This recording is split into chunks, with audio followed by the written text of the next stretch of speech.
Item ಯಾವುದೇ ಇರಲಿ try ಮಾಡಿ ಆಚಿ ಚಿಕನ್ ಮಸಾಲಾ. ರಾಹುಲ್ ಗಾಂಧಿ ರಾಜ್ಯಕ್ಕೆ ಬರುವ ದಿನವೇ ಕಾಂಗ್ರೆಸ್ನಲ್ಲಿ ಅಲ್ಲೋಲ ಕಲ್ಲೋಲ ಸೃಷ್ಟಿಯಾಗಿದೆ. ಬೆಂಗಳೂರು ಅಭಿವೃದ್ಧಿ ಖಾತೆ ಸಿಗ್ಲಿಲ್ಲ ಅಂತ ರಾಮಲಿಂಗಾರೆಡ್ಡಿ ಬೇಸರಗೊಂಡು ರಾಜೀನಾಮೆ ಕೊಟ್ಟಿದ್ದಾರೆ. ನಿನ್ನೆಯಿಂದ ಕೂಡ ಎಷ್ಟೇ ಮನವೊಲಿಸಿದ್ರು ರಾಮಲಿಂಗಾರೆಡ್ಡಿ ಒಪ್ಕೊಂಡಿಲ್ಲ. ಹೀಗಾಗಿ ಇವತ್ತು ರಾಜೀನಾಮೆ ಕೊಟ್ಟಿದ್ದಾರೆ. ಇವತ್ತು ಮಲ್ಲಿಕಾರ್ಜುನ ಖರ್ಗೆ ರಾಜ್ಯಸಭೆಗೆ ನಾಮಪತ್ರ ಸಲ್ಲಿಕೆ ಮಾಡಲಿದ್ದಾರೆ. ಹೀಗಾಗಿ ರಾಹುಲ್ ಗಾಂಧಿ ಅವರು ಬರ್ತಿದ್ದಾರೆ. ನಾಮಪತ್ರ ಸಲ್ಲಿಕೆ ಕಾರ್ಯಕ್ರಮಕ್ಕೆ ರಾಹುಲ್ ಗಾಂಧಿ ಅವರು ಆಗಮಿಸ್ತಾ ಇದ್ದು, ಇಂಥ ಒಂದು ಸಂದರ್ಭದಲ್ಲಿ ರಾಜೀನಾಮೆ ಕೊಟ್ಟಿರೋದು ರಾಮಲಿಂಗಾರೆಡ್ಡಿ. ಮಧ್ಯಾಹ್ನ ಬೆಂಗಳೂರಿಗೆ ಬರ್ತಾರೆ ರಾಹುಲ್ ಗಾಂಧಿ. ಏನಾಗಬಹುದು ಹಾಗಾದ್ರೆ?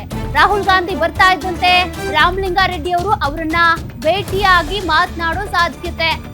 ರಾಹುಲ್ ಗಾಂಧಿ ಖರ್ಗೆ ಇಬ್ಬರು ನಾಯಕರನ್ನು ಕೂಡ ಭೇಟಿಯಾಗಿ ರಿಸೈನ್ ಬಗ್ಗೆ ಮಾಹಿತಿಯನ್ನ ಕೊಡ್ಲಿದ್ದಾರೆ. ಸುತಾರಾಮ್ ನನ್ಗೆ ಒಪ್ಪಿಗೆ ಇಲ್ಲ ಜಲಸಂಪನ್ಮೂಲ ಇಲಾಖೆ ಅಂತ, ನನ್ಗೆ ಬೆಂಗಳೂರು ನಗರಾಭಿವೃದ್ಧಿ ಇಲಾಖೆ ಕೊಡ್ತೀನಿ ಅಂದಿದ್ರು. ಈ ರೀತಿ ಕೊಟ್ಟ ಮಾತನ್ನ ತಪ್ಪಿದ್ಯಾಕೆ ಅಂತ. ಹಾಗಾದ್ರೆ ಹೈಕಮಾಂಡ್ ನಾಯಕರ ಜೊತೆ ಇದ್ರ ಬಗ್ಗೆ ಚರ್ಚೆ ಆಗಿರ್ಲಿಲ್ವಾ? ರಾಮಲಿಂಗಾರೆಡ್ಡಿ ಅವರು ಸೌಮ್ಯ ಸ್ವಭಾವದವರು ಅಂತ ಈಗಾಗಲೇ ಕಾರ್ಯಕರ್ತರು ಹೇಳ್ತಾ ಇದ್ರು. ಹಾಗಾಗಿ ಇವ್ರು ರಾಜೀನಾಮೆ ಕೊಡೋ ಮಟ್ಟಕ್ಕೆ ಹೋಗ್ತಾರೆ ಅಂತ ಯಾರೂ ಕೂಡ ನಿರೀಕ್ಷೆ ಮಾಡಿರ್ಲಿಲ್ಲ ಅನ್ಸುತ್ತೆ. ಆದ್ರೆ ಇವತ್ತು ರಾಜೀನಾಮೆ ಕೊಟ್ಬಿಟ್ಟಿದ್ದಾರೆ. ಹಾಗಾದ್ರೆ ಮುಂದಿನ ಡೆವಲಪ್ಮೆಂಟ್ಸ್ ಏನು? ಇವತ್ತು ರಾಹುಲ್ ಗಾಂಧಿ ಅವರು ಬೆಂಗಳೂರಿಗೆ ಬರ್ತಿದ್ದಾರೆ ಮಧ್ಯಾಹ್ನ.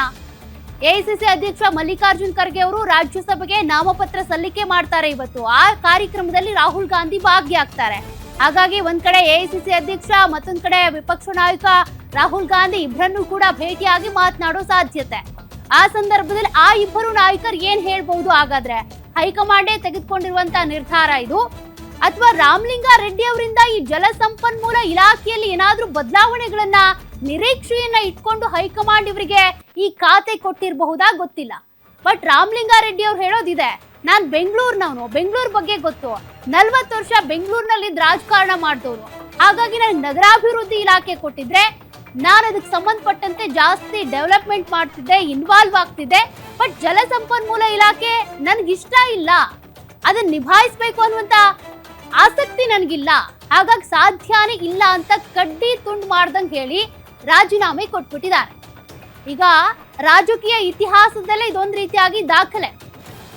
ಅವರಿಗೆ ಖಾತೆ ಸಿಕ್ಕ 14 ಗಂಟೆಗಳಲ್ಲೇ ರಿಸೈನ್ ಮಾಡಿದ್ದಾರೆ. ಖಾತೆ ವಿಚಾರಕ್ಕೆ ಬೇಜಾರಾಗಿ ರಿಸೈನ್ ಮಾಡಿದಂತ ಮೊದಲ ವ್ಯಕ್ತಿ ಇವರು. ಅಂದ್ರೆ 14 ಗಂಟೆಗಳಲ್ಲೇನೆ.